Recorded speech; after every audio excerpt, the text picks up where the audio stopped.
আগামী জাতীয় সংসদ নির্বাচন ঘিরে উত্তপ্ত থাকতে পারে রাজনীতির মাঠ, হতে পারে আইনশৃঙ্খলা পরিস্থিতির অবনতি। এমন তথ্যের পর 1000-এরও বেশি শীর্ষ সন্ত্রাসী অপরাধীকে গ্রেফতারের জন্য খুঁজছে পুলিশ। সেজন্য নিজেদের সব ইউনিটে বার্তা পাঠিয়েছে পুলিশ সদর দফতর।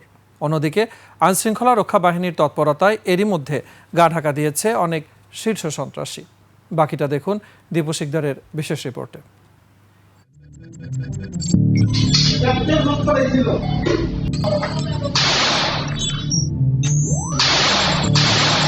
আওয়ামী লীগ সরকারের পতনের পর আইন শৃঙ্খলা রক্ষাকারী বাহিনীর ভঙ্গুর অবস্থার সুযোগ নেয় তালিকাভুক্ত শীর্ষ অপরাধীরা। নিয়মিত চাঁদাবাজির ঘটনায় অতিষ্ঠ হয়ে ওঠে রাজধানী সহ দেশের বিভিন্ন অঞ্চলের মানুষ।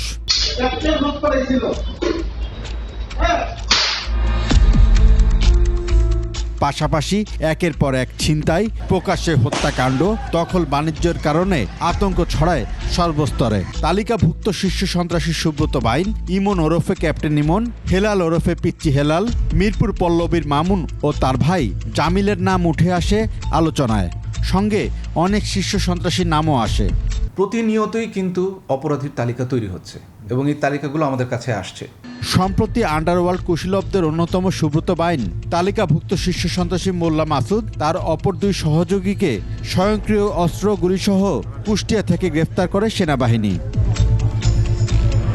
এরপর থেকে অন্যদের ধরতে আরও তৎপর হয়েছে পুলিশ। এসব অপরাধী আর তাদের সহযোগী এবং অস্ত্রের সন্ধানে অভিযান জোরদার করতে পুলিশের সব ইউনিটগুলোকে দেয়া হয়েছে বার্তা।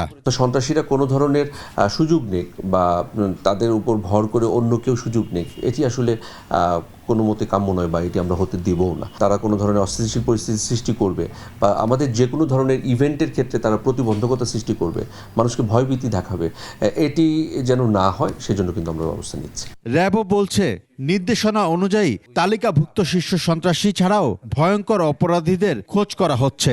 শুধু এই বড় বড় সন্ত্রাসী দলগুলোই নয়, তাদের সাথে কিন্তু সম্পৃক্ত রয়েছে যে কিশোর গ্যাংয়ের সদস্যরা, এবং এই কিশোর গ্যাংয়ের সদস্য, ছিনতাইকারী এবং বড় বড় যেই সন্ত্রাসী দলগুলো আছে তারা সবাই আমাদের মনিটরিংয়ে আছে। সংখ্যাটা নেহাতি কম না, যথেষ্ট পরিমাণে এখানে সন্ত্রাসীদের তালিকা আছে এবং তাদের বিভিন্ন স্তর বা গ্রেডে তাদেরকে বিভক্ত করা আছে। দেশের বাইরে অবস্থান করা শীর্ষ সন্ত্রাসীদের বিষয়ে ইন্টারপোলে নতুন করে চিঠি পাঠানো হয়েছে। দীপু শিকদার, 21 টেলিভিশন, ঢাকা।